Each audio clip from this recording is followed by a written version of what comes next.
Me indica.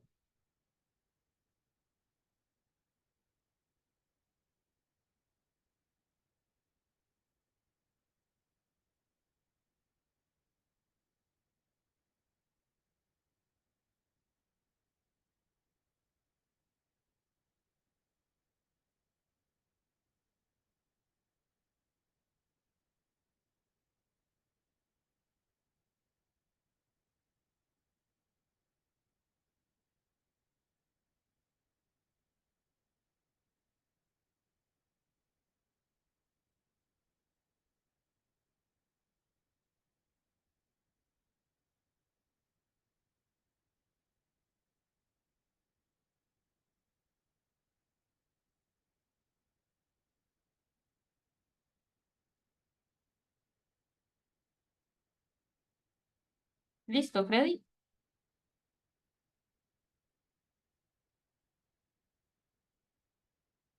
Está cargando, está cargando. Sí.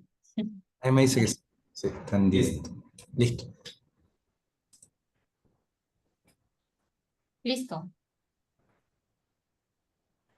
Perfecto, entonces damos inicio a esta webinar que estamos preparando para el día de hoy desde el PPA, del Plan de Formación Continua para la Vinculación de la Comunidad EBDI de la Escuela de Bibliotecología, Documentación e Información de la Universidad Nacional.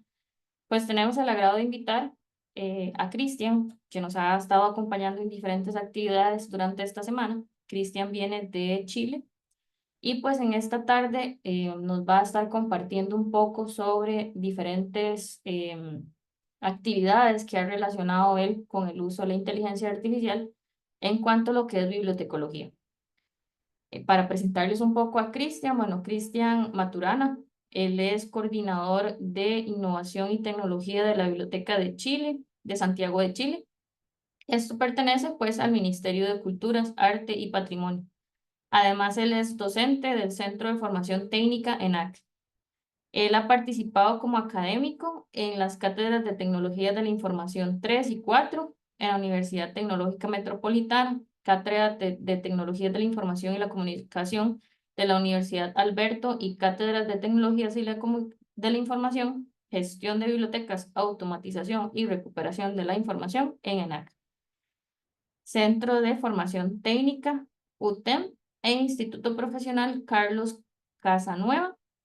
Además es guía académico en la parte de tesis de especialidades en distintas instituciones. Ha sido pues becario del programa INELI, Red Iberoamericana de Bibliotecólogos, de Bibliotecarios Innovadores, además fundador de Proyecto Innova Libre, consultor, relator en Focus Consultores, director y consultor de Proyecto Aprende 3C, director de la revista chilena de bibliotecología Infoconexión del periodo 2011-2013. Y así, pues, ha estado realizando bastantes investigaciones, artículos y ponencias durante su tiempo de trayectoria como profesional en el área de la bibliotecología. Y pues en este espacio él ya tiene más de 20 años de experiencia y 18 años de experiencia como académico. Entonces, pues le damos el pase a nuestro invitado del día de hoy, don Cristian Maturana. Muchas gracias, Carmen. Muchas gracias a todos y todos que nos acompañan. Katia, Claudia, Elisa, Stephanie, Fabiola, María o Gómez, no sé, Oscar será, Sonia.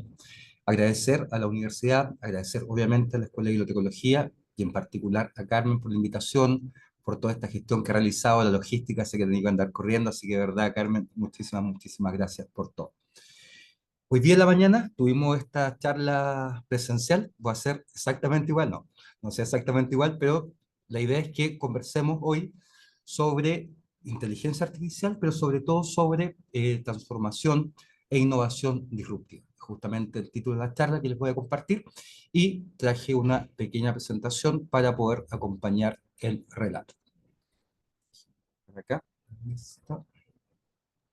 Perdón que los interrumpa, cualquier consulta que tengan en este espacio, voy a estar monitoreando también el espacio de Facebook, que ahorita lo estamos transmitiendo en vivo.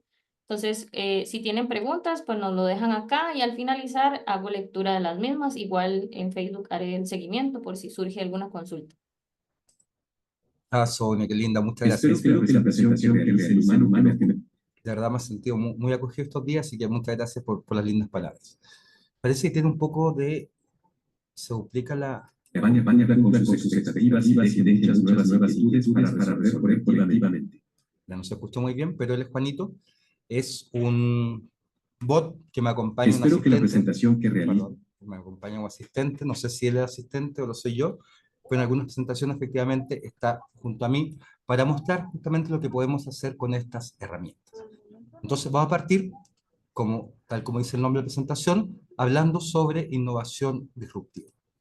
¿Y por qué es tan importante hoy la innovación disruptiva? Porque efectivamente estas herramientas de inteligencia artificial que seguramente ya conocen, y si no conocen, al menos han escuchado, realizan muchas de las tareas, tareas repetitivas, ¿cierto? Tareas de descripción documental, tareas relacionadas con gestión, que habitualmente realizábamos nosotros y nosotras en las bibliotecas. Por lo tanto, hoy en día es indispensable, efectivamente, ¿cierto?, evolucionar, repensar la biblioteca, transformar también muchos servicios que ofrecíamos o que ofrecemos actualmente, porque efectivamente necesitamos una personalización, necesitamos abrir nuevos espacios laborales, necesitamos abrir nuevos nichos también, porque insisto, o sea, hoy día recién estamos partiendo, algunos países de la región van más adelantados, pero estas herramientas están utilizándose, están efectivamente ya presentes en muchas bibliotecas, en áreas de descripción documental, chatbot también, en algunos casos en áreas de gestión. Entonces, por lo tanto, es un desafío, efectivamente, cómo creamos nuevos nichos, cómo personalizamos también servicios, porque la idea es efectivamente que esta herramienta no nos quite el trabajo, sino que potencien justamente el trabajo que realizamos. Entonces, en ese contexto es que se hace muy importante hablar de innovación disruptiva. ¿Y qué es la innovación disruptiva? Hay una definición muy simple, ¿cierto? Es un proceso, una tecnología, un servicio, una innovación que es capaz de transformar completamente un mercado. Que un poco, cuando hablamos de innovación disruptiva, ¿cierto? Tenemos justamente el caso de las herramientas de inteligencia artificial que han transformado completamente el mercado tecnológico, ¿cierto? Que han, de alguna forma, creado nichos laborales nuevos, han creado también muchas posibilidades nuevas. Entonces, por lo tanto, cuando antiguamente hablábamos de Google, de alguna forma, ¿cierto? Todo lo que es la conexión a Internet ha quedado un poco obsoleta, dando espacio a estas nuevas tecnologías. Entonces, cambia su versión original e impacta, obviamente, en el comportamiento de sus consumidores. Entonces, la invitación desde ya es a pensar cómo efectivamente podemos lograr un proceso de transformación disruptiva en las bibliotecas. Ya hablo de todo tipo de bibliotecas. Quizá acá tengamos personas de bibliotecas públicas, universitarias, escolares. Esto se puede realizar en cualquier tipo de organización de información. Y lo primero es aclarar un par de conceptos que son fundamentales entender cuando hablamos de innovación disruptiva. El primero de ellos es el concepto de océanos azules. Esto viene del mundo empresarial y lo que plantea es que en general las empresas cuando están en este océano rojo, compiten por el mercado existente, su intención es vencer a la competencia, explotar la demanda existente, tratan de equiparar también el valor y el costo, ¿cierto? Y eligen entre diferenciación, ¿cierto? Un producto distinto, con una propuesta de valor distinta, o bien un bajo costo. Eso sucede cuando navegamos en océano rojo, es decir, la competencia. Si bien en bibliotecas no existe tanta competencia, ya, al final no acostumbramos a hablar de rentabilidad, ¿cierto? Ni de competencia en biblioteca. Efectivamente, esta es una invitación a repensarnos para navegar en estos océanos azules, donde efectivamente, ¿cierto? No tenemos competencia, donde tenemos productos que son diferenciados, donde efectivamente, ¿cierto? Creamos nuevas demandas, creamos nuevas necesidades y donde finalmente nos posicionamos de forma innovadora, ¿cierto? Nos posicionamos como líderes en un mercado en particular. Entonces la invitación de hoy tiene que ver un poco con eso. Cómo la biblioteca se puede posicionar como líder pensando, creando servicios, productos y experiencias que sean innovadores. Así que esa es justamente la invitación.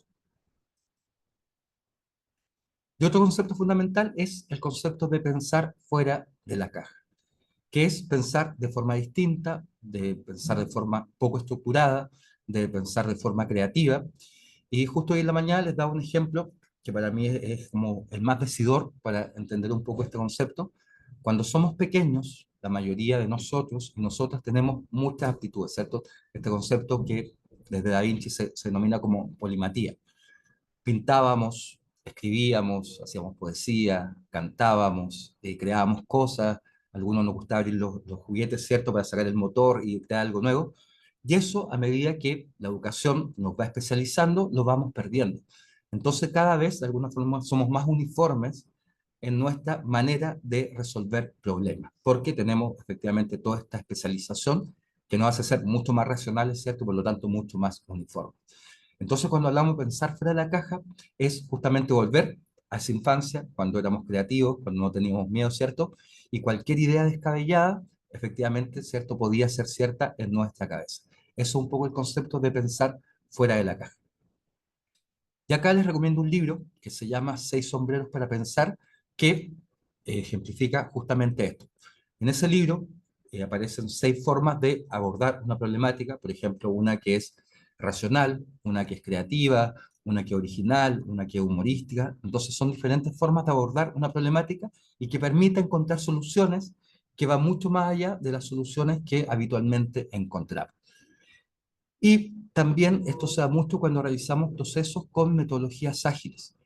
Uno de los procesos cuando trabajamos con metodologías ágiles es el de ideación. Y en ese proceso de ideación, lo que uno busca, ya con el grupo con el cual está trabajando, es justamente que piensen ideas creativas que ojalá no existan, ya que sean únicas, que sean distintas y que efectivamente permita buscar nuevas soluciones. La innovación disruptiva tiene que ver con eso, ¿cierto? Con buscar nuevas soluciones. Recordemos que la innovación no es solamente crear algo nuevo, también la innovación es mejorar cosas que ya existen. Entonces la invitación, por una parte, es a mejorar procesos, a mejorar servicios, pero también pensar en qué nuevos servicios y qué nuevos procesos podemos crear dentro de la biblioteca. Entonces, teniendo claros esos dos conceptos, vamos a ver que existen claves ¿ya?, para lograr este proceso de transformación disruptiva. Y lo primero que debemos entender que la biblioteca no es una isla. En general, y esto tiene que ver con nuestra formación, que es muy técnica, estamos siempre mirando hacia dentro de la organización. Los procesos internos, eh, las colecciones, ¿cierto?, la descripción documental, la organización de los espacios físicos, la infraestructura, el presupuesto, pero hay que entender que la biblioteca está impactada directamente por su entorno, por su contexto. Que si estoy en una biblioteca universitaria, todo lo que suceda al interior de la universidad me va a impactar de alguna otra forma. Si baja la matrícula de estudiantes, eso va a impactar probablemente el presupuesto de la biblioteca. Si hay problemáticas de otro orden, eso también va a impactar en la forma en que trabajo en la biblioteca. Entonces hay que entender que el contexto impacta directamente sobre el trabajo que realizamos. ¿Y qué ha pasado? Recuerden cuando estuvo la crisis, hace algún año la crisis en España, las primeras afectadas fueron las bibliotecas, muchas bibliotecas tuvieron que cerrar porque había un contexto cierto de recesión económica. Entonces debemos tener claridad que estamos en un contexto y debemos efectivamente entender ese contexto, porque si lo entendemos podemos tomar buenas decisiones. Así que lo primero, entender, ¿cierto?, que existe un contexto. ¿Y qué tipo de contexto? Económico, social, ambiental, educativo, político, cultural, editorial. El mercado editorial nos afecta profundamente, ¿cierto? Si suben el costo de los libros o las suscripciones, eso impacta directamente en que vamos a tener menos colecciones en la biblioteca, aunque tengamos el mismo presupuesto. Entonces, hay que entender que todos estos contextos, hoy día, por ejemplo, la inteligencia artificial también nos afecta. Afecta la forma en que trabajamos, nos impacta en términos de servicio, nos impacta en términos de proceso. Entonces, lo primero, entender que no somos una isla, que no trabajamos hacia adentro, sino que trabajamos hacia afuera. Trabajamos hacia las comunidades. Y para entender a las comunidades necesitamos entender los contextos. Y tenemos contexto también en el ámbito bibliotecológico, ¿cierto? Hace ya más de 2 años, hace bastantes años atrás, la IFLA da directrices para que las bibliotecas de alguna forma aporten a la Agenda 2030 de las Naciones Unidas. Y muchas bibliotecas, entre ellas se incluye la nuestra, tomaron estas ODS, ¿cierto? Esta Agenda 2030, la bajaron y están desarrollando estrategias, servicios, productos, actividades para alcanzar algunas de las metas de estos objetivos de desarrollo sostenible. Entonces, también tenemos un contexto en el ámbito global y también en el ámbito bibliotecario, que debemos entender y debemos también conocer. Otro ejemplo interesante es lo que pasa con las bibliotecas de la ALA, que hace bastante tiempo vienen trabajando bajo el concepto de que las bibliotecas transforman a las comunidades. Y si ustedes se fijan, muchos de sus servicios no son servicios típicos de la biblioteca. O sea, en general no es común ver préstamo de drones en una biblioteca, ¿cierto? O este concepto de rápido y casual, o el concepto de fandom, que más adelante se los voy a comentar. Se fijan, son muchas áreas que no son tradicionales, pero que cuando yo soy capaz de visibilizar que atiendo necesidades de una comunidad, debo incorporarlos y debo crear servicios efectivamente en esos nuevos contextos. El concepto, por ejemplo, de la gamificación, del movimiento maker, ¿cierto? De la economía del compartir, son muchos conceptos que tienen que ver con un contexto social, cultural, económico, y que yo debo entender que afecta a la biblioteca porque está afectando a la comunidad. Y todo lo que hacemos en la biblioteca es para satisfacer a las comunidades. Casi siempre hablamos, ¿cierto?, que nuestra misión es atender necesidades de información, pero a veces las necesidades de información pasan a un segundo plano cuando hay necesidades mucho más urgentes, que también tenemos el caso de muchas bibliotecas, por ejemplo, en situaciones de guerra, que se han convertido en espacios de refugio, que se han convertido también en espacios donde las personas se pueden comunicar, cuando en algunos lugares, ¿cierto?, por este mismo tema, han prácticamente censurado el Internet, la biblioteca presta ese espacio para comunicación, entonces la biblioteca también se adecua de acuerdo a los contextos que está viviendo. Y eso debería ser siempre. Debemos entender efectivamente el contexto para generar servicios que tengan un impacto real en nuestra comunidad.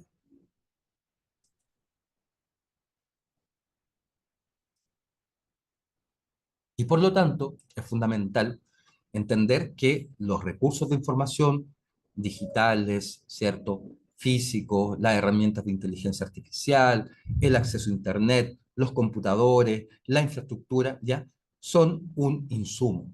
Son un insumo que utilizamos desde las bibliotecas para responder a necesidades. Entonces el foco no debería estar en ese insumo. Realmente, ¿cierto?, somos tan técnicos y técnicas que nos enfocamos casi siempre las colecciones, desarrollo de colecciones, una buena descripción documental, que el registro bibliográfico quede perfecto, ya nos enfocamos muchísimo en este insumo y no en lo realmente importante que son las personas. Entonces, entendiendo que el foco está en las personas, en las comunidades, en sus necesidades, en sus intereses, que también son cambiantes, hay que entender eso.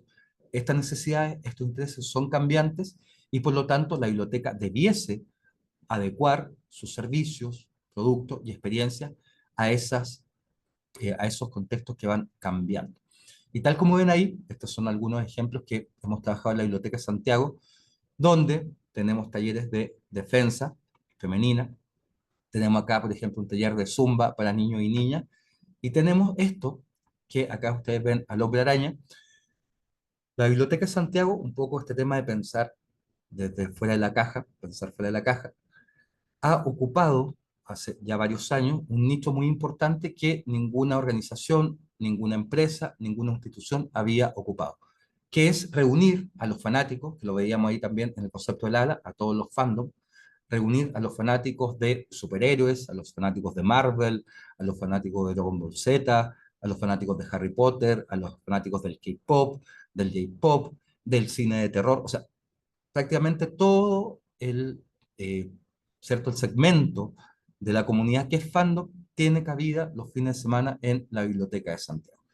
¿Y eso qué nos permite? Nos permite efectivamente ampliar nuestro servicio a un público que no era un público lector, que no era un público, ¿cierto?, habitual de la biblioteca, nos permite ampliar, pero además lo que hacemos como estrategia es que cuando están estas actividades los fines de semana, parte del equipo de la biblioteca, del mesón de préstamos, sale con un punto de inscripción, sale con colecciones que son atractivas. Por ejemplo, si hay obviamente una convención de Dragon Ball Z, sale con todos los cómics, ¿cierto?, con todo el material que tiene, realiza inscripción y de alguna forma atraemos también a nuevo público, ¿ya? Pero eso tiene que ver, insisto, con centrarse en la comunidad más que en los insumos de información, más que en las colecciones. Tiene que ver con esa mirada de el contexto, ¿cierto? Entender que no somos una isla.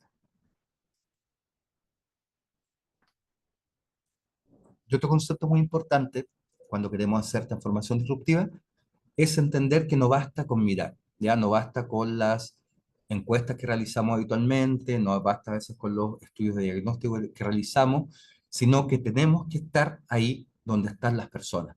Tenemos que estar en el mesón de préstamo, tenemos que estar en las salas, tenemos que estar en los espacios culturales, tenemos que estar observando participativamente de todo el proceso.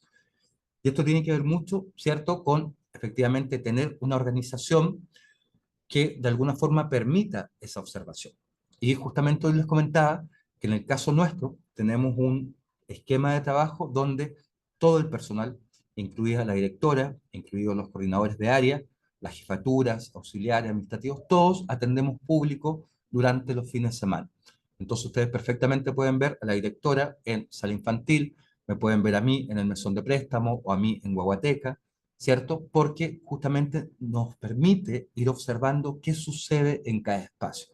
Y de esa forma tener una claridad absoluta de cuáles son las necesidades concretas de la comunidad, de ver cómo funcionan los flujos, de ver cuáles son los horarios punta, en qué horario tenemos menos público, qué actividades funcionan, qué talleres efectivamente llaman a la comunidad. Entonces, el observar es fundamental para entender efectivamente todos los servicios, los procesos que tiene la biblioteca y poder mejorar. Entonces, también es importante saber, cuando hablamos de transformación disruptiva, hay un punto importante que tiene que ver con la observación.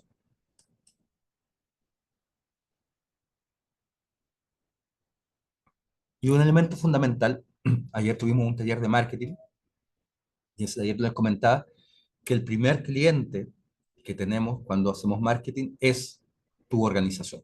Son los funcionarios y funcionarias que trabajan contigo.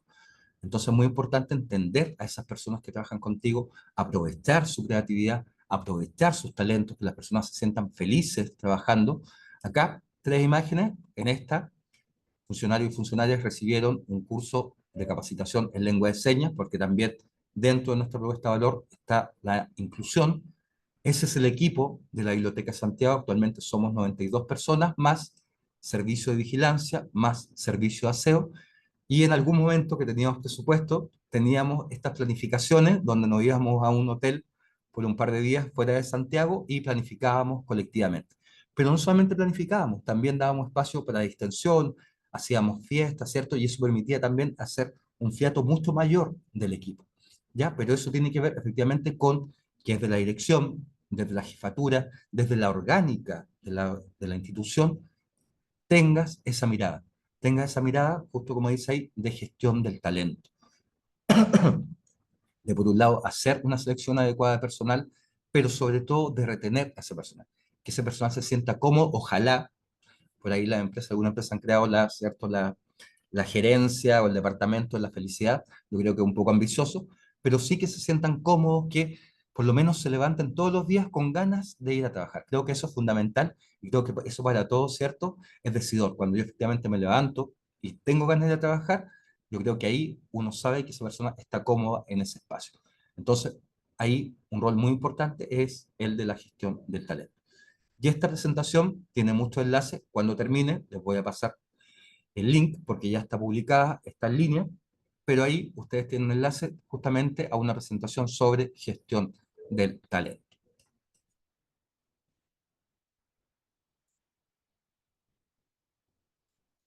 Cuando hablamos de innovación, casi siempre hablamos de diseño, ¿cierto? Porque para innovar tengo que crear algo, y para crear algo tengo que diseñarlo. O sea, tiene que estar la idea, y esa idea después la llevamos a la práctica. Entonces acá juega un papel muy importante el diseño a bajo costo. Porque en todos estos procesos, como ahí pueden ver, de metodologías ágiles, nosotros utilizamos Design Thinking, utilizamos Scrum, utilizamos Kanban, diferentes metodologías ágiles, y lo que hacemos es trabajar con equipos y también en algunos casos con la participación comunitaria, que también es un elemento muy importante. Cómo yo realizo una participación real, una participación sustantiva. Cómo en la comunidad no solamente le pregunto cómo quiere el servicio o le pregunto si el servicio está bien ofrecido, sino que no, la invito a participar del diseño, de la creación del servicio. Y esto es fundamental, sobre todo, por ejemplo, cuando hablamos de servicios, por ejemplo, para minorías, servicios para migrantes, servicios para personas en situación de discapacidad. Es fundamental que esas personas estén en el equipo de diseño porque ellos entienden mucho mejor la temática, por ejemplo, si es una temática o un servicio pensado para personas con discapacidad o en situación de discapacidad, efectivamente ella va a saber, porque lo vive día a día, cuáles son los elementos que necesita una persona en esa situación. Entonces también acá el diseño participativo utilizando metodologías ágiles y ahí también les dejo el enlace. Entonces nos permite diseñar a bajo costo, tener prototipos efectivamente que puedo utilizar, que puedo evaluar con la comunidad y que si funciona todo bien, los puedo implementar. Pero si me equivoqué, ¿cierto? No tiene un impacto mayor porque es solamente un prototipo. Entonces, también cuando hablamos de innovación, tiene que ver con el diseño a bajo costo. Y esto es lo más difícil, perder el miedo a equivocarse o fracasar. Siempre hemos visto que fracasar es malo, sobre todo en nuestra sociedad actual, ¿cierto? Nos dice que si nos equivocamos, eso está mal. Por eso existen todos estos coaching para que nos enseñen a estar mejor, ¿cierto? Del bienestar, ¿ya? Porque efectivamente nos da mucho miedo fracasar. Y cuando hablamos de innovación disruptiva, es necesario fracasar, es necesario equivocarse. Efectivamente, tal como dice ahí, ¿cierto? Tener un plan B. Si algo no funciona, lo hago de una forma distinta. Si algo no funciona, efectivamente lo mejoro. Si algo no funciona, ¿cierto? Pienso cómo eso puede mejorar. Y acá un caso concreto que nos pasó hace algunos años con un servicio que implementamos de préstamo de herramientas e instrumentos musicales. Entonces, lo implementamos en nuestra sala de novedades, tuvo mucho éxito, ya las personas llevaban los instrumentos musicales, teníamos guitarras, teníamos órganos, flautas, lo llevaban un montón, herramientas, teníamos taladros, teníamos herramientas de jardinería, palas, entonces se utilizó mucho.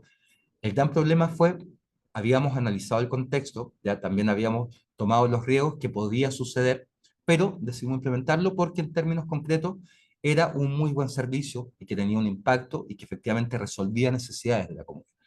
Lamentablemente no regresaron ni los instrumentos ni las herramientas, tuvimos que parar ahí el servicio porque no teníamos presupuesto y ahora estamos creando una nueva sala de arte y creación y dentro de esa sala de arte y creación va a haber una sala de ensayo, donde las personas pueden ir a grabar, ¿cierto? A hacer grabaciones y también ensayar. Y junto a esa sala vamos a tener efectivamente estos instrumentos musicales. Entonces, ya aprendimos de ese fracaso que tuvimos, ¿cierto? De ese error, y ahora lo cambiamos, seguimos con el servicio, pero en una modalidad distinta. Pero debemos perder ese miedo, porque aunque fracasamos, en términos que el servicio tuvo que terminar porque no teníamos presupuesto para renovar tan rápidamente, tuvo un impacto mediático muy grande, la comunidad quedó muy satisfecha y por lo tanto, ¿cierto? Dentro de ese fracaso siempre existe también una ganancia, existe también un aprendizaje. Entonces, hay que perder ese miedo a fracasar.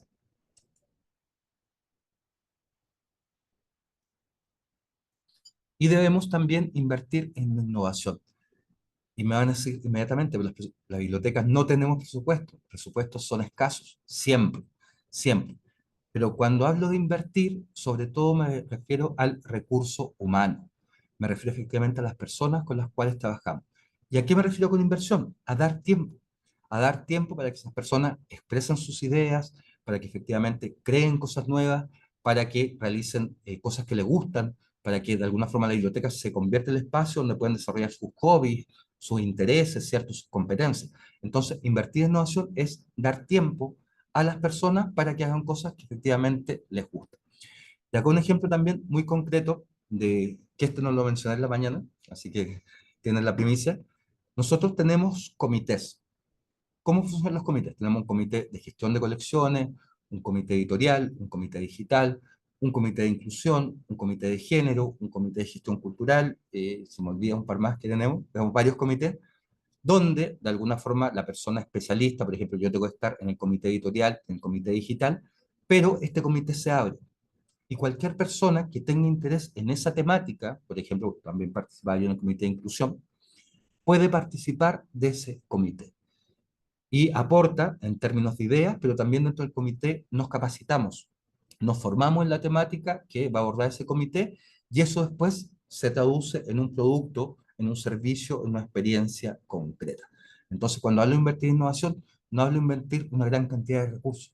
Hablo de dar tiempo a las personas para que hagan las cosas que les gustan y se desarrollen de esa forma.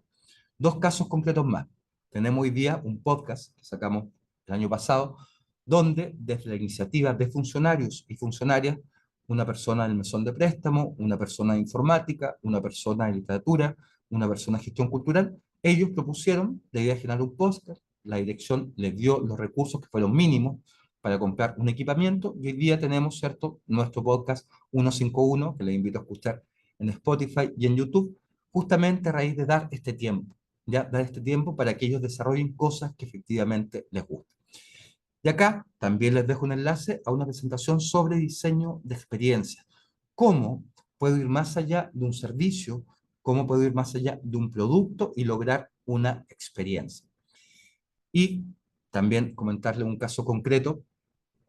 El 23 de abril, Día del Libro, ¿cierto? Todo el equipo de la Biblioteca de Santiago se disfraza por sala, se va dividiendo por sala, por unidad, de algún libro. Por ejemplo, este año tuvimos libros que luego fueron películas. Entonces, cada una de esas salas, el personal se disfrazaba, se caracterizaba, la sala se ornamentaba, muy bonita, por cierto, respecto a eso, y ese día hacíamos un juego de pistas. Entonces, las personas que iban a la biblioteca, el público habitual, ¿cierto? Ya sabía, por lo tanto, iba directamente, de hecho, mucho público también llegaba caracterizado y disfrazado para participar, pero el público que no, llegaba a la biblioteca y de verdad se sorprendía. Sorprendía porque era toda una experiencia visual, en términos de sonido, ¿cierto? En términos de juego, muy lúdico, ¿ya? Entonces, ese tipo de experiencia también permiten atraer a las comunidades.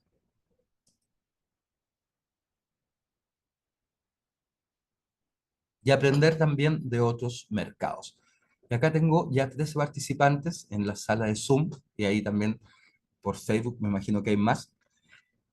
Les quiero hacer una pequeña pregunta. ¿Cómo se organizan los supermercados? ¿Cómo están organizados los supermercados? ¿De qué forma? Si alguien puede ahí a través del chat comentarnos cómo se organizan los supermercados. Voy a ver.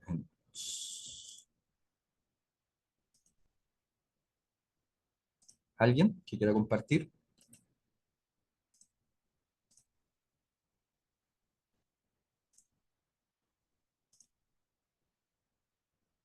Por consumo, ¿ya? La organización del supermercado, ¿cierto? Tiene dos tipos de organizaciones. La primera es por venta cruzada, por producto área, perfecto, Carmen. La primera es venta cruzada.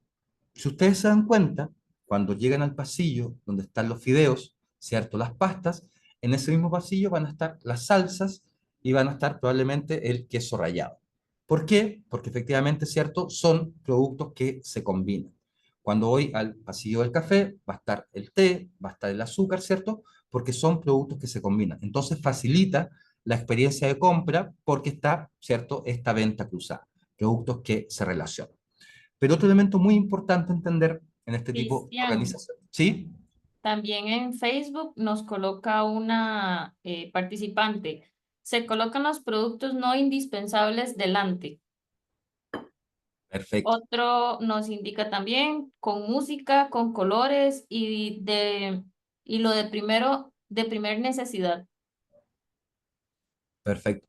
Entonces, fijan, el tema del ambiente, la música y los productos de primera necesidad, casi siempre ustedes los van a encontrar al fondo de los pasillos, bastante escondidos, en el rincón, ¿cierto? Que está más lejano al ingreso principal, porque la idea es que tú recorras, como ven ahí, ese pasillo lleno de ofertas, lleno de punto 990, que engaña a nuestro cerebro y nos dice que es más económico. O sea, 990 es 1000, pero efectivamente, ¿cierto? Nos dice a nuestro cerebro que es más económico y lo asociamos con 900, para llenarnos de estas ofertas y que tengamos que recorrer todo ese pasillo de ofertas para llegar, no sé, íbamos solamente a comprar pan y recorrimos todos esos pasillos para llegar a ese pan y por lo tanto nos están mostrando todos los productos que tiene.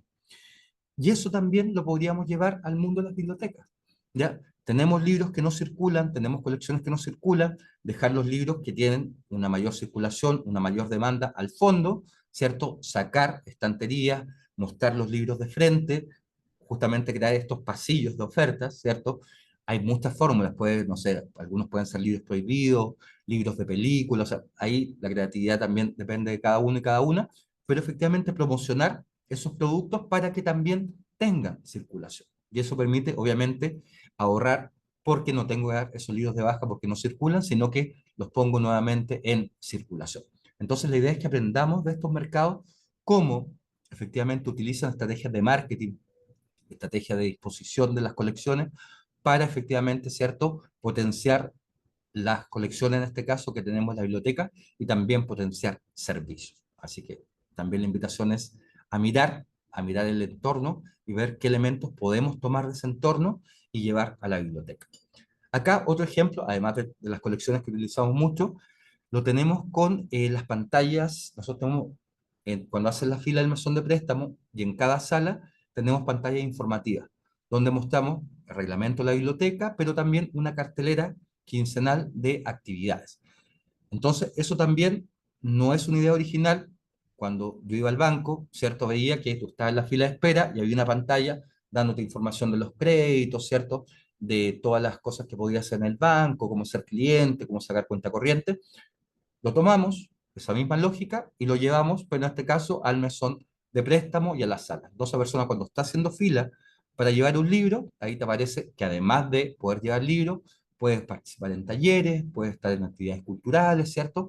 Y toda la parrilla programática que tenemos. Entonces, aprovechamos eso que funciona bien en un mercado, obviamente lo adecuamos, siempre hay que adecuar, y lo llevamos a la biblioteca. Entonces, la idea también es que podamos aprender de estos mercados. Y salir de la biblioteca. La biblioteca no tiene por qué ser un espacio físico. La biblioteca efectivamente puede estar en una plaza. Nosotros tenemos un proyecto en el territorio donde yo vivo, que son las biblioplazas, donde sacamos un estante, creamos un estante, y en las plazas colocamos un estante con libros, y las personas van y después van de alguna forma reemplazando. En algunos casos funciona, en algunos no, eso siempre pasa, pero también está esa opción que la biblioteca no sea un espacio físico, sino que efectivamente, ¿cierto?, podamos salir de ella, como en este caso esa biblioteca, con una liberación de libros. O esta otra, que me encanta, para mí esta es de las mejores bibliotecas universitarias que he visto, la Universidad del Alto, en Finlandia. Ese es el hall de ingreso a las salas de la universidad. Entonces, la biblioteca está dispuesta en el hall de ingreso. Por lo tanto, todo el público, ¿cierto? En este caso, todos los estudiantes que quieren ir a clase están obligados a pasar por la biblioteca. Además que es muy atractiva. Pero eso efectivamente tiene que ver con esta innovación disruptiva. Pensar nuevas formas, ¿cierto?, de disponer colecciones, de ubicación, salir de los espacios físicos, tomarse, como dice ahí, efectivamente, los espacios. Y yo sé que todos y todas estaban esperando esta parte, pero era fundamental primero hablar sobre esto, o sea, entender que la innovación no tiene que ver necesariamente con tecnologías, tiene que ver con pensar de forma nueva la biblioteca, tiene que ver, perdón, con pensar, ¿cierto?, disruptivamente la biblioteca, es decir, cambiar el foco, cambiar los servicios, centrarnos en las personas y no tanto en las colecciones. Pero ahora sí, les voy a comentar sobre algunas herramientas que nos sirven también para acelerar este tipo de innovación.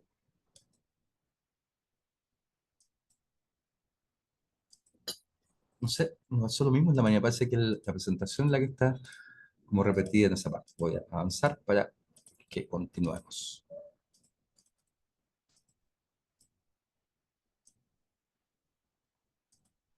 Ya, entonces estamos en las herramientas. Ahora les presentaremos algunas interesantes herramientas de inteligencia artificial que podemos utilizar para agilizar y mejorar distintos procesos y servicios de la biblioteca. Muchas gracias, Juanito. Tal como dice Juanito, vamos a ver diferentes áreas, diferentes procesos, donde les voy a mostrar por temas de tiempo solo una o dos. En cada una de esas áreas, en cada uno de esos procesos, hay cientos que pueden utilizar. Les recomiendo desde ya ver el curso que tenemos en iaparabibliotecas.com, un curso de 8 horas donde hay muchas herramientas más. También en YouTube pueden encontrar charlas y cursos tanto de Santiago Villegas, que es mi socio en IA para Bibliotecas, como mías, donde también mostramos muchas herramientas que pueden utilizar pueden probar, pueden jugar con ella, además de las que les voy a mostrar el día de hoy. Y lo primero, ¿cierto? Considerando que nuestro foco debería estar en las comunidades, en las personas, es, ¿cierto?, herramientas de análisis de audiencia, de netnografía. ¿Y qué es la netnografía? Es el estudio de las audiencias, pero en el mundo digital. Etnografía, ¿cierto?, son las audiencias, las comunidades en lo presencial. Pero a raíz de la pandemia, casi todas las bibliotecas hoy día tienen dos tipos de público. Un público presencial, pero también un público virtual. Y necesito, porque quizás cuando soy una biblioteca pequeñita, una biblioteca popular, una biblioteca rural, yo conozca muy bien a mi comunidad presencial. Pero a esta comunidad nueva que efectivamente surge, nace en la pandemia, no la conozco tan bien. Nos pasa mucho a nosotros. Nosotros tenemos actividades presenciales y también virtuales y alguna híbrida. Algunas conferencias, algunas charlas, las damos en presencial y también las transmitimos por internet. Pero para eso necesitamos saber cuál es nuestra audiencia en el mundo digital. Y acá, y eso se llama netnografía. Y una herramienta bastante útil es esta que se llama Opinio, que permite efectivamente saber qué está pensando un segmento de audiencia particular sobre mi organización, sobre los servicios que ofrezco, ¿cierto? Sobre las actividades que ofrezco. Entonces, yo puedo crear segmentos, como ven ahí a la derecha, ¿cierto? Puedo crear una persona que representa un segmento de persona que tiene una característica determinada, una edad determinada, tiene un nivel educacional determinado, ¿cierto? Un trabajo determinado, y esa persona representa un segmento. Entonces, una vez que ya la creo, se fijan con inteligencia artificial, yo le puedo preguntar acá, ¿qué opinaría sobre, le comentaba que estamos creando una nueva sala de creación, ¿qué opinaría sobre la creación de una nueva sala que sea de arte y creación? Entonces, en base a toda la información que tiene de esa persona, me respondería, sabes que yo esperaría esto, estos elementos serían importantes, estos elementos, de esta forma deberías comunicar ese nuevo servicio, estos elementos podrían mejorar ese servicio. Entonces, te da toda una serie de insights para, al momento de crear un nuevo servicio, un nuevo producto, una nueva experiencia, tomes en consideración a ese segmento de público. Así que una herramienta muy útil que ahí se las dejo para que la puedan revisar.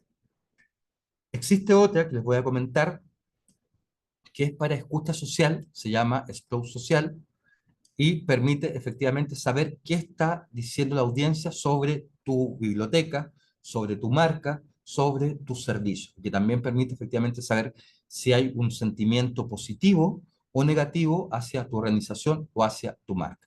Y también es una herramienta freemium. Todas las que vamos a ver, salvo una que es completamente gratuita o un par que es completamente gratuita, todas son freemium.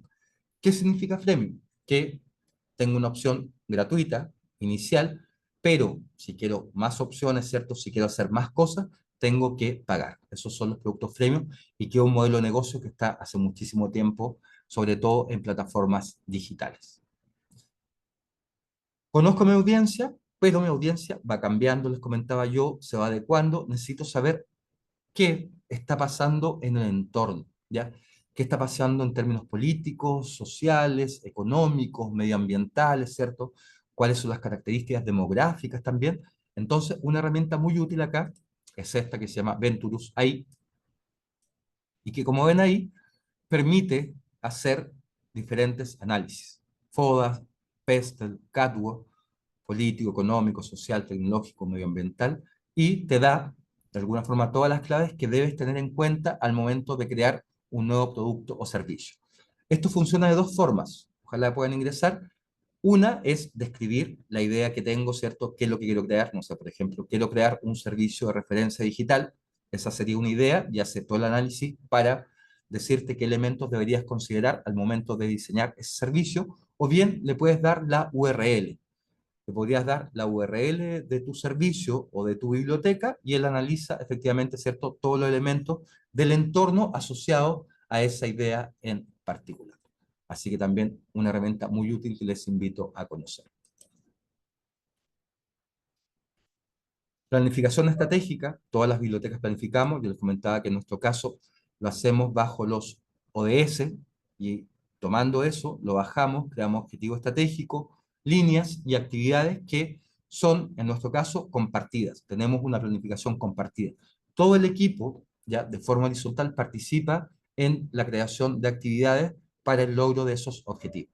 Acá nosotros no utilizamos herramientas de inteligencia artificial, pero probablemente su organización quizás sí requiera, y acá una muy útil, muy simple de utilizar, se llama Cascade, y permite hacer planificación estratégica, permite hacer planificaciones de marketing, permite hacer organigramas, permite hacer flujos de comunicación, o sea, todo lo que es gestión interna de una biblioteca lo puedo hacer con esta herramienta. Permite hacer mapas de clientes, si quiero diseñar experiencia, permite hacer mapas de empatía, también si quiero trabajar con Design Thinking, o sea, todo lo que es gestión interna, con metodologías ágiles, con planificación, ¿cierto?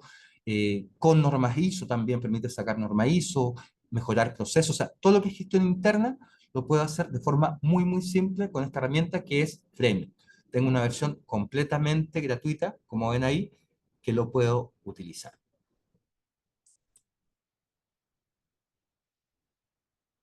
Y una de las áreas que ya tenemos varias experiencias donde se está incorporando de forma masiva la inteligencia artificial es en la descripción documental, ¿cierto? En la descripción de colecciones, en la catalogación, en la clasificación. Y acá una herramienta que es muy útil, esta herramienta es de Google, se llama Notebook LM, y lo que permite hacer es que tú, por ejemplo, podrías tener un libro digitalizado, lo subes y le puedes pedir la clasificación o la catalogación en MARC, en BibFrame, ya, en Duplicor, y te la da con un porcentaje altísimo, altísimo de precisión. Pero acá también un comentario. Todas estas herramientas que vamos a ver, que estamos viendo, tienen que ser supervisadas. Ya todas estas herramientas efectivamente se pueden equivocar. Por lo tanto, es fundamental entender que esto requiere supervisión. Pero sí, facilita muchísimo y agiliza muchísimo los procesos de descripción documental. Por ejemplo, una imagen. Puedo subir una imagen y también desde la imagen, la portada del libro, le puedo decir que realice la descripción.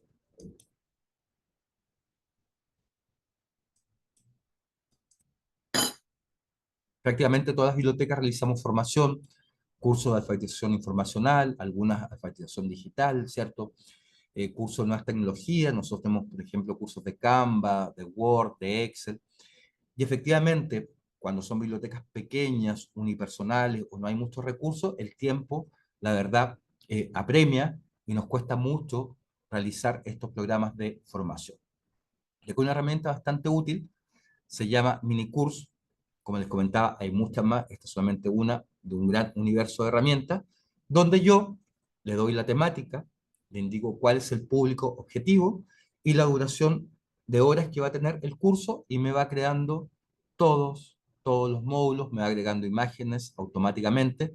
Esto yo obviamente lo puedo revisar, lo puedo editar, pero imagínense, si ustedes se fijan acá, este curso tiene 13 páginas y lo creó en menos de un minuto. Entonces, una herramienta muy útil que nos permite efectivamente crear cursos, después tenemos que revisarlo, ¿cierto? Que cumpla con lo que queremos, pero una herramienta muy útil al momento de no tener tiempo, cuando nos vemos apremiados, para seguir realizando formación en nuestras bibliotecas. Área de investigación. Algunos estudios demuestran que hoy día más del 50% de las y los investigadores están utilizando herramientas de inteligencia artificial para escribir artículos científicos. Entonces, por lo tanto, es un tema que debemos manejar muy bien porque la biblioteca apoyamos mucho, sobre todo la universidad apoya mucho la investigación. Entonces, es importante también conocer las herramientas que existen para este proceso.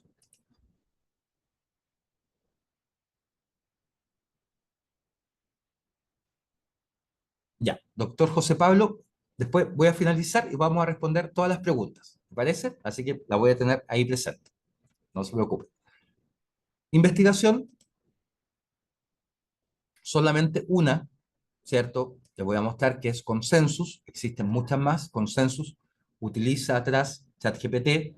Consensus permite buscar artículos, la mayoría en bases abiertas, de acceso abierto, pero además permite efectivamente, cuando yo encuentro el artículo que necesito, permite diseccionar ese artículo.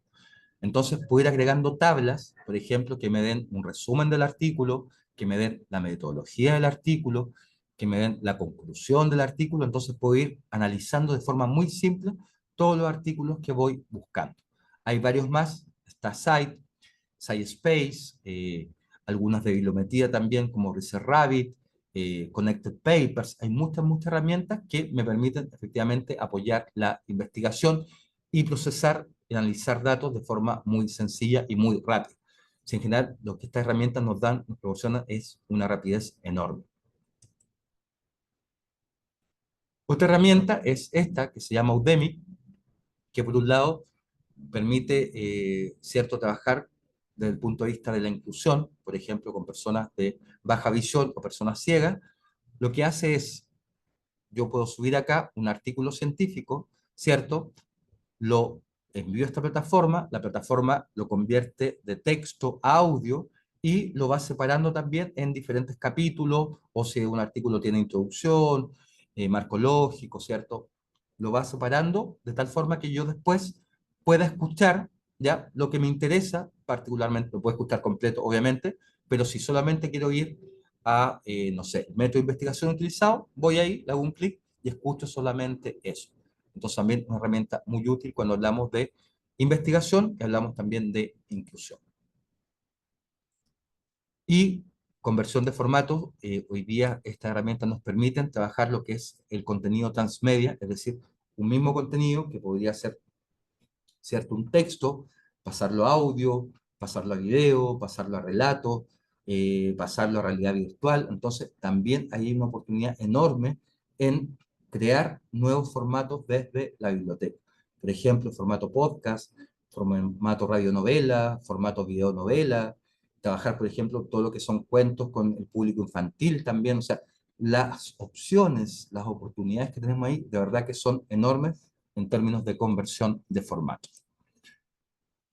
Y una herramienta muy simple, pero muy útil, es esta, que es una extensión de Chrome, que yo simplemente, ahí recuerden, está el enlace, instalo en Chrome.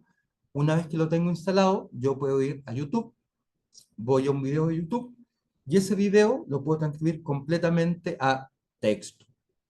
Entonces, por lo tanto, necesitaba sacar una información particular de un video, ¿cierto? Y duraba 2 horas, no lo veo 2 horas, sino que lo traspaso a texto, tomo ese texto, lo proceso con alguna otra herramienta que le haga la consulta concreta, ¿cierto? En qué minuto está esta información y rápidamente obtengo una información precisa desde un video. Entonces, una herramienta muy útil para trabajar con videos de YouTube.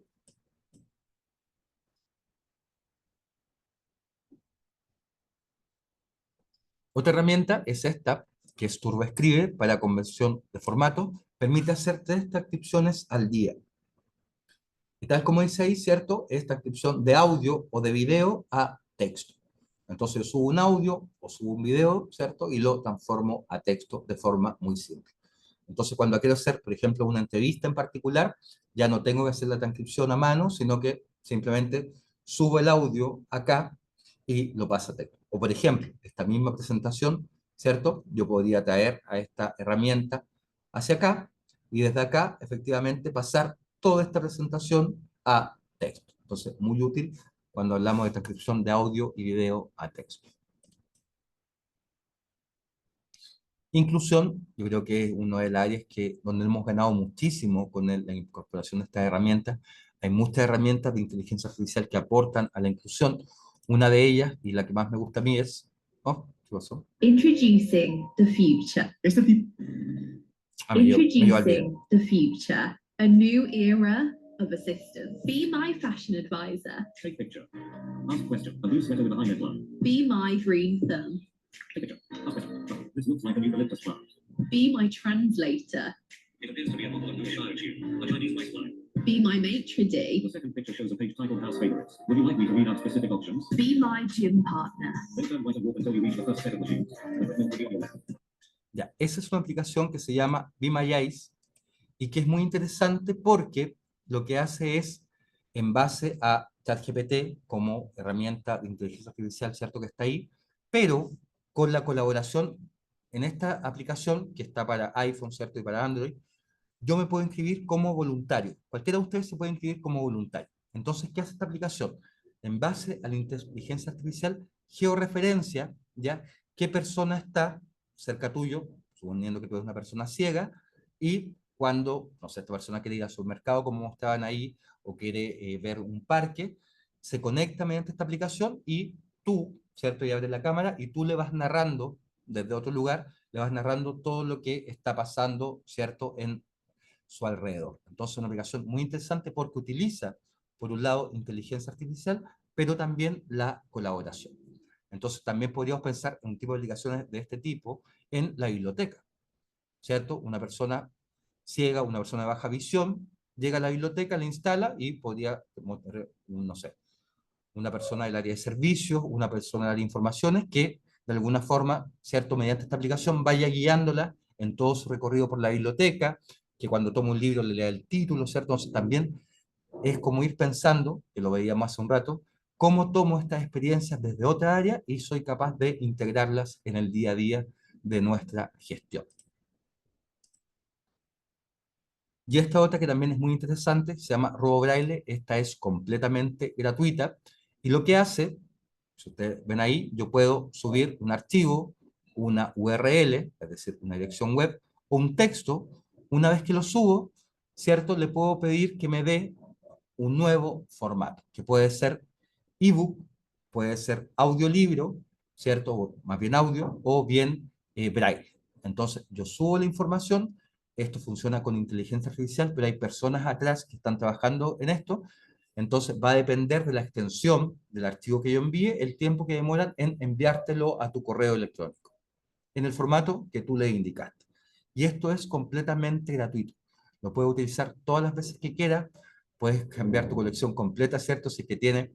Recordemos que acá también hay leyes y tratados que permiten a las bibliotecas efectivamente tener colecciones accesibles. En el caso de Chile, por ejemplo, tenemos el Tratado de Marrakech, que si yo tengo dentro de mi base de datos de socios y socias personas en situación de discapacidad, yo puedo generar contenidos accesibles. Ya eso es legal. Entonces, acá una excelente herramienta para tener formatos accesibles. Inclusión, Images, que justamente se lo mostraba recién el video, cómo funcionaba. También otra área muy importante en las bibliotecas, que se nos olvida un poco, es el marketing digital y las redes sociales. Y acá tenemos muchísimas. Recordemos que el boom hoy en día tiene que ver con herramientas de generación de imagen, de generación de video y de generación de texto. Entonces, esos tres elementos son vitales cuando hablamos de marketing digital y creación de contenido en redes sociales. Acá, solo un par, Steve ahí permite crear videos en base a texto, yo le doy la temática, él crea el video automáticamente, pero lo interesante es que no me da un resultado, un producto cerrado. ¿Ya? Yo puedo efectivamente, mientras va creando el video, yo puedo ir editando cada uno de los slides, ¿cierto? Que tiene ese video, cambiándole el texto, cambiando la imagen y que efectivamente sea un video mucho más personalizado. Así que también una interesante herramienta que les invito a descubrir.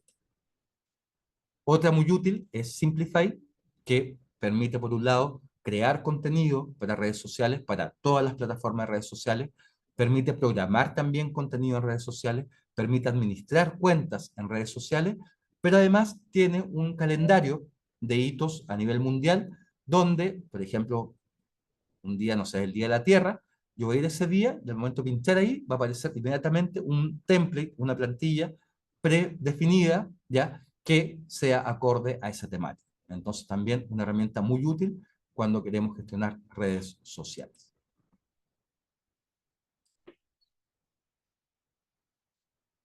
Y chatbot. Yo les comentaba, una de las áreas donde ya se está implementando fuertemente inteligencia artificial en bibliotecas es en descripción documental, y la segunda es justamente en servicio al público mediante chatbot. Y tenemos diferentes tipos de chatbot, chatbot automatizados, semi-automatizados y automatizados con inteligencia artificial. Y uno de ellos es este, ManyChat, que también tiene una versión gratuita que puedo probar y que funciona para, ¿cierto?, tener un chatbot en mi sitio web, pero también para responder automatizadamente, ¿cierto?, respuestas en redes sociales. Instagram, WhatsApp, Facebook, Telegram. Entonces también permite automatizar la respuesta en redes sociales y generar conversaciones en tu sitio web.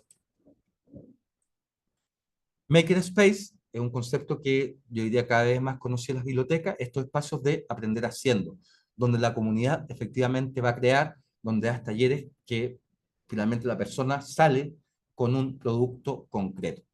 Nosotros en la Biblioteca de Santiago tenemos un Makerspace, hemos trabajado varios proyectos ahí.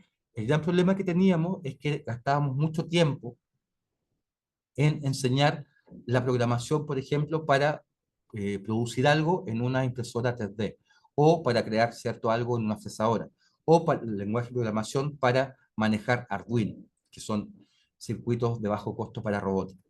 Pero hoy en día, justamente con estas herramientas, una de ellas es POE, que también les recomiendo utilizar, porque acá en POE pueden probar prácticamente todas las herramientas de inteligencia artificial más conocidas, ChatGPT, Dalí, Cloud, Llama, todas están acá y las pueden probar.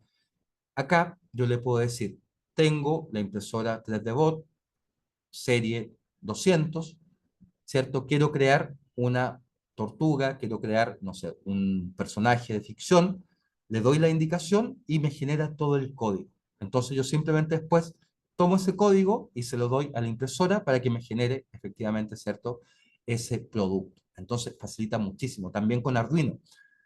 Yo le puedo decir, dame el código para que el robot, ¿cierto?, dé una vuelta, por ejemplo, y me va a entregar el código, yo lo tomo y después lo doy a Arduino y el robot va a dar una vuelta. Entonces, todo ese proceso que era de programación, que lleva muchísimo tiempo, hoy día se facilita muchísimo con este tipo de herramientas. Y, por supuesto, debemos evaluar productos, servicios, siempre debemos saber si funcionan, si no funcionan, debemos evaluar las colecciones, debemos evaluar el público, todo en la biblioteca se debe evaluar. Y acá también tenemos distintas herramientas, algunas, por ejemplo, Notebook LM también permitiría evaluar, porque yo puedo subir información, ¿cierto? Podría subir un Excel con los préstamos en la biblioteca, los saco de mi sistema de gestión bibliotecario, los subo acá y puedo pedirle que realice efectivamente análisis de datos, que realice tablas, que realice gráficos, también lo puede hacer. O bien ocupar esta herramienta que se llama SQLi, donde si yo tengo un sistema abierto, que tengo acceso a conectarme con su base de datos, yo lo que hago es, con este sistema, me conecto a su base, les hago preguntas en lenguaje natural, ¿cierto? Le doy un prompt en lenguaje natural, lo convierte en código y hace la consulta a la base de datos. Y me responde en lenguaje natural. Entonces puedo hacer minería de datos directamente con una base de datos en lenguaje natural. Y si tengo información que puede ser delicada, puede ser sensible, información, por ejemplo, de mi público, relacionado con su dirección, con datos personales, lo ideal, ¿cierto?, es no subirle a Internet, no ocupar esas plataformas. Por lo tanto, tengo también plataformas como esta, que se llama LM Studio, que yo puedo descargar, si ustedes fijan ahí, descargar para Mac, para Windows, para Linux, yo la instalo y desde Hugging Face, que es una gran comunidad, una gran plataforma donde se están publicando prácticamente todos los modelos y herramientas libres de inteligencia artificial, puedo bajar todos los modelos que son abiertos, Llama, MPT, Gema, ¿cierto?, RIG, todos los modelos abiertos y ocuparlos en mi computador. Es decir, tener un ChatGPT completamente, puede ser incluso sin conexión a Internet, porque va a estar instalado en mi computador, con el cual yo puedo efectivamente trabajar. Así que también estas herramientas las puedo tener localmente, pero eso sí, importante, tener en cuenta que el hardware que requieren es un hardware bastante significativo, por lo tanto, mi computador, que debería ser mínimo un PC gamer, ¿cierto?, debe tener las características para poder correr este tipo de herramientas. Siempre es necesario conocer nuevas prácticas y experiencias relacionadas con el uso de herramientas de inteligencia artificial en bibliotecas para aprender de ellas. Ahora el humano les presentará algunas iniciativas destacadas. Experiencias, hay muchísimas. Justamente me parece en el taller del día 1, hablábamos sobre, por ejemplo, en Singapur, que ellos tienen ya robots que van a la estantería, son capaces de leer, ¿cierto?, los códigos y te entran en el libro directamente. En Singapur también tienen muchos modelos que han utilizado, ellos los van publicando habitualmente en Hugging Face, O sea, hay muchas bibliotecas que ya están trabajando en diferentes modelos, pero yo destaco esta porque fue de las primeras, que es el iLab de la Biblioteca de Noruega. Entonces, el iLab, ellos lo que están haciendo es todos sus modelos, todas sus herramientas que han desarrollado, compartirlas libremente para que cualquier institución, para que cualquier persona la pueda utilizar. Y tiene una muy interesante para, efectivamente, describir partituras. Entonces, tienen ese modelo, tienen la herramienta, la pueden probar y el modelo lo pueden descargar libremente. Entonces, tienen varios modelos que han desarrollado y herramientas en la Biblioteca Nacional de Noruega. Ahí les dejo el enlace.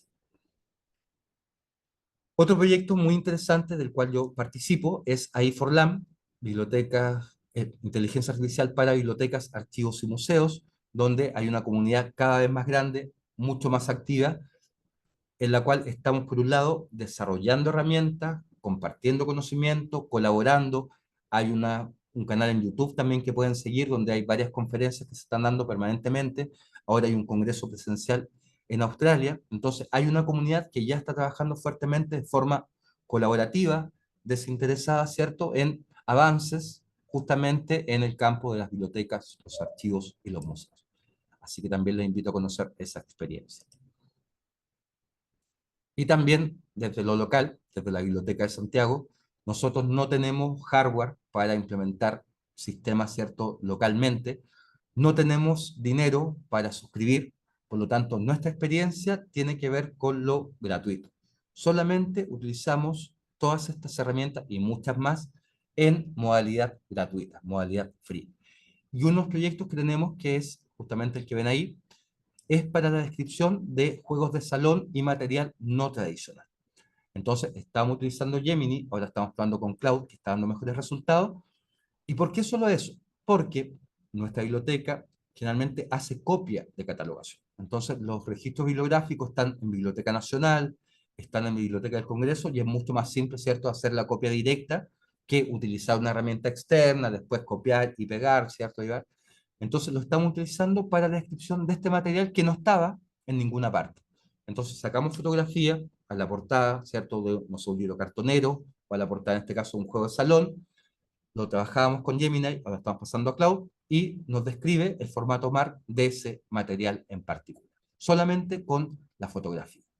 Entonces ahí tenemos efectivamente un uso concreto, completamente gratuito, insisto, estamos ocupando la herramienta en su versión free, y que nos permite efectivamente agilizar los procesos de descripción documental. Algo que el humano aún les cuenta es que yo soy solo una muestra de lo que puede hacer la creatividad humana con las herramientas de inteligencia artificial generativas. Pero la verdad es que no seríamos nada sin ustedes. El factor humano sigue siendo irreemplazable. Por esta vez gana el humano. Veremos qué sucede en algunos años. Alguna vez que me dé la razón, Juanito.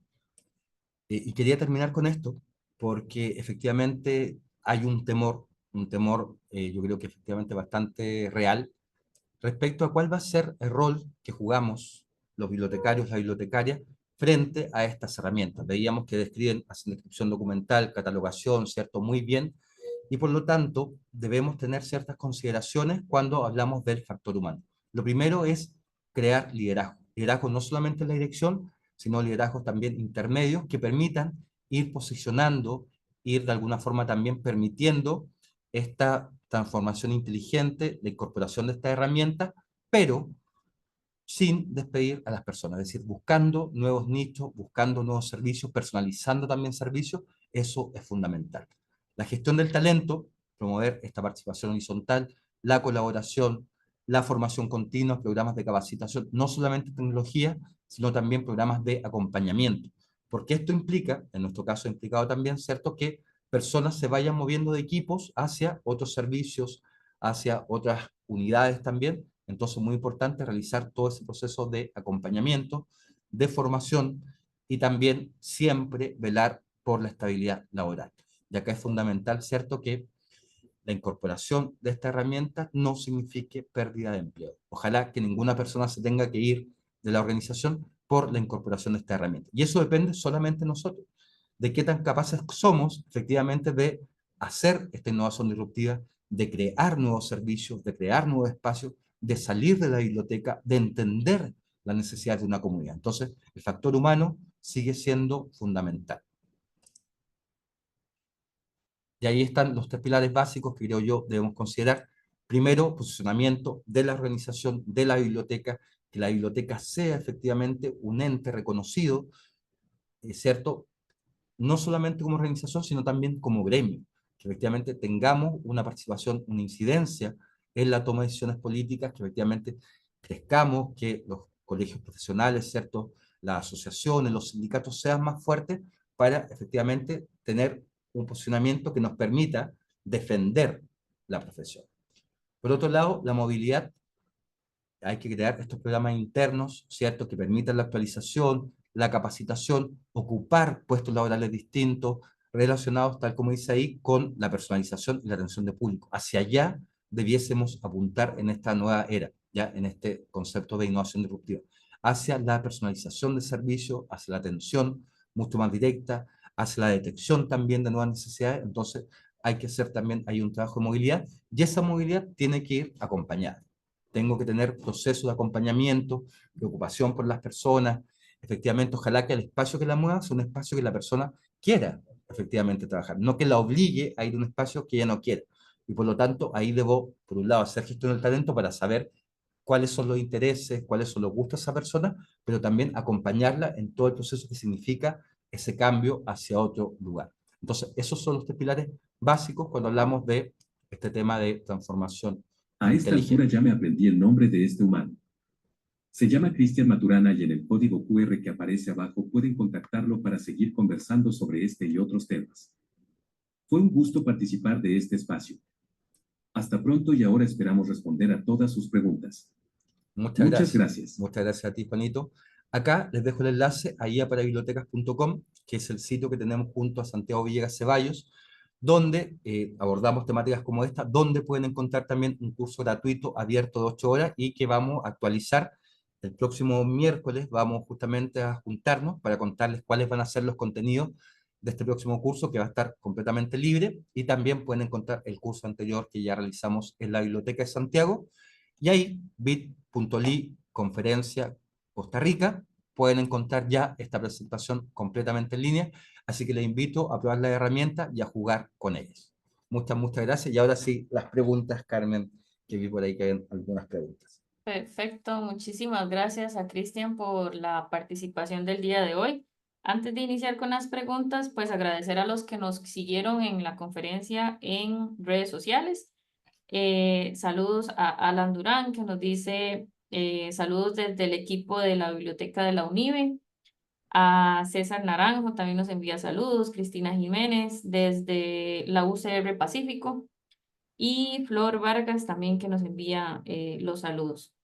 Las preguntas, aquí vamos a decir la primera del doctor José Pablo. ¿Cuál es la experiencia de Notebook con relación a las colecciones especializadas en temas como territorios específicos y la consistencia en los vocabularios controlados? A ver, Notebook LMS lo que hace es, por ejemplo, yo tengo un documento, lo subo, ese va a ser la base con la cual efectivamente Notebook va a trabajar. Entonces, no tengo, finalmente acá quien selecciona los documentos es el bibliotecario, la bibliotecaria. Notebook lo único que hace es procesarlo. Entonces, va a depender efectivamente de la selección que yo realice, porque Notebook puedo tener varios documentos. Es posible, por ejemplo, puedo tener 3, 4 documentos y le puedo pedir también que compare. Pero la selección ya la realiza la persona que sube esa base de conocimiento. No es que Notebook invente, ya no es como GPT que hemos conversado, ¿cierto? Que inventa porque es un modelo de conversación. Notebook, en base a una base de conocimiento que yo, como bibliotecario, como bibliotecaria le doy, lo que hace es procesar y analizar esa información. Entonces, por lo tanto, depende en este caso de qué documento elija yo para alimentar a Notebook, ¿cierto? Para procesar, va a depender de la fiabilidad de la información. Entonces, no es que Notebook vaya a una base de conocimientos que él cree. Yo soy quien da esa base de conocimiento. Ok, muchas gracias. La siguiente consulta, pues viene un poco reflexión también por ahí. Nos menciona, entiendo, esta es una pregunta de doña Sonia, entiendo que los avances tecnológicos seguirán. cómo desaprender para aprender de los profesionales que están rezagados por las pocas competencias tecnológicas. En las bibliotecas, ya que actualmente todos estamos estudiando bibliotecología, salimos al mercado laboral con muy buenas bases tecnológicas. ¿Cómo lograr eso para continuar con la inteligencia artificial? Además, nos menciona por ahí, la consulta va a los que están en las bibliotecas, cómo enamorar al profesional. Además, la persona nos agrega otro comentario por ahí dándole seguimiento a su aporte, ya que los usuarios cada vez más tienen mayores necesidades y demandas. Entiendo que somos gestores de cambio, de gran impacto en la comunidad. Yo creo que ella misma da en la pregunta la clave, desaprender. Yo creo que esa es la clave. Aprender a desaprender. Efectivamente, insisto, cuando hablamos de innovación disruptiva es cambiar ese foco que teníamos, ¿cierto?, hacia adentro de la biblioteca, hacia las colecciones, hacia los procesos y enfocarnos en las necesidades concretas de una comunidad. Yo creo que esa es la clave, porque ahí, efectivamente, esas comunidades van a valorar mucho más la biblioteca porque estoy resolviendo necesidades concretas, porque además estoy creando servicios nuevos, por lo tanto puedo ocupar la herramienta y innovar en términos de servicio porque estoy trabajando con la comunidad. Y eso es muy importante. La gran diferencia entre estas herramientas y los seres humanos tiene que ver con la empatía. Y eso es lo que tenemos que aprovechar y hacia allá tenemos que enfocar, ¿cierto?, los servicios. Les comentaba también en la mañana, estamos justamente en la universidad, o sea, en el instituto donde hago clases, estamos justamente renovando la malla curricular para el próximo año y hoy día tenemos un área que es el área social y de vinculación con el medio. Entonces, efectivamente, hacia allá hay que apuntar. ¿Cómo se realiza vinculación con el medio? ¿Cómo hace gestión cultural? ¿Cómo efectivamente trabaja con la comunidad en desarrollo de proyectos sociales, desarrollo de proyectos comunitarios? Es decir, salir, que lo comentaba también en la presentación, salir de la biblioteca, trabajar directamente con la comunidad, incluso fuera de la biblioteca. Yo creo que ese es justamente el desafío y la oportunidad que tenemos. Bueno, muchas gracias, Cristian. Otra pregunta de Carmen Sánchez nos menciona análisis en la parte de análisis y evaluación. Al conectarse a las bases de datos, puede tener acceso en cualquier software, como por ejemplo COA. COA sí, COA es abierto. Recuerda, el software tiene que ser abierto. COA es un software abierto, cualquier software que sea libre de código abierto, yo tengo acceso a la base de datos. ¿Qué pasa con los comerciales? Yo en algunos, va a depender del contrato que tenga con el proveedor, en algunos puedo tener acceso, pero en la mayoría, si bien en términos tecnológicos tengo acceso, muchas de estas empresas, los contratos te prohíben conectarte con su base de datos y prohíben sacar información a menos que sea el software, porque también recordemos que las empresas te venden el sistema de gestión bibliotecaria, por ejemplo, basada con Aleph, y te vendían aparte ARC, que era el sistema de informes. ¿Ya? Hoy día, cuando estamos con Alma, ¿cierto? Ellos tienen finalmente todo el servicio allá y por lo tanto cualquier cosa que quieras hacer con la base de datos tiene que pasar por ellos y te cobran efectivamente por eso. Si hablamos de software libre, efectivamente yo puedo conversar con todas las bases de datos que estén soportadas o bajo más bien software libre. Perfecto, muchas gracias. También recordarles a los participantes que por favor nos registren la asistencia y la valoración del webinar. Y para continuar con las preguntas, pues María Gabriela Ortiz nos indica, entiendo la importancia de la tecnología y la creatividad para crear espacios y servicios disruptivos. Sin embargo, en Costa Rica la mayoría de bibliotecas son unipersonales o trabajan equipos muy pequeños. A partir de esto, ¿cuál es la estrategia recomendada para lograr este objetivo, tomando en cuenta la gestión de tiempo, recursos, entre otros? Qué pregunta más difícil. A ver, lo primero yo creo que es la formación. Lo conversábamos recién.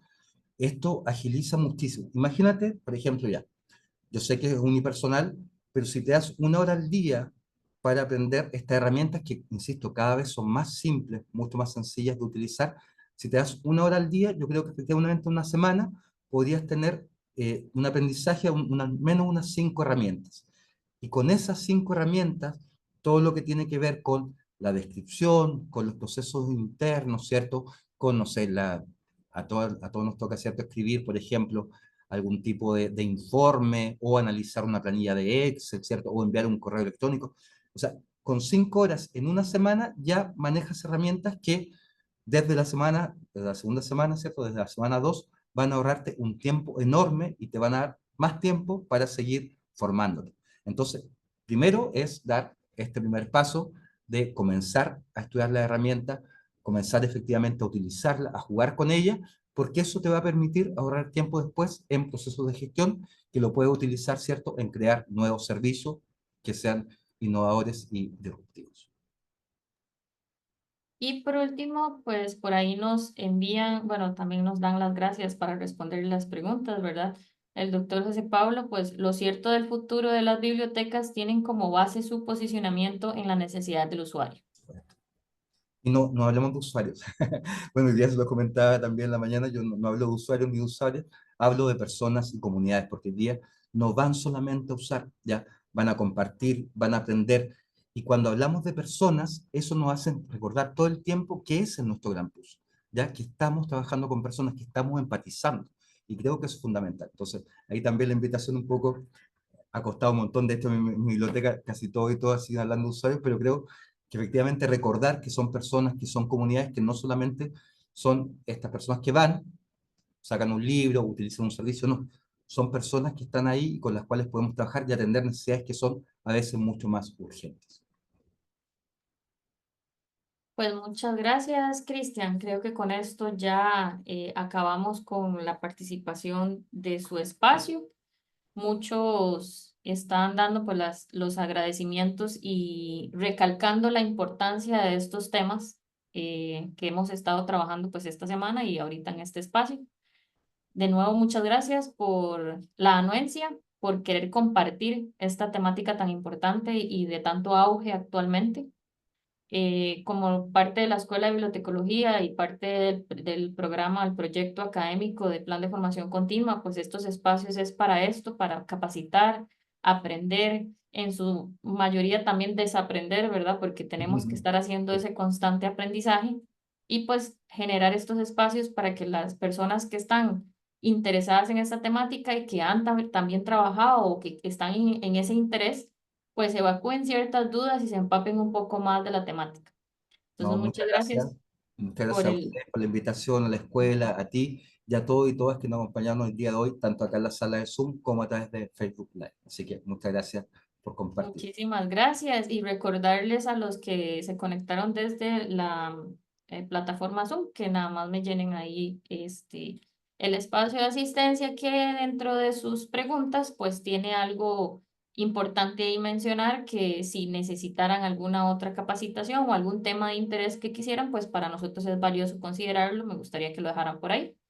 Y pues muchísimas gracias, ya con esto damos por finalizada la participación en este espacio y esperamos pronto verlos en otras futuras capacitaciones. Muchísimas gracias, Cristian.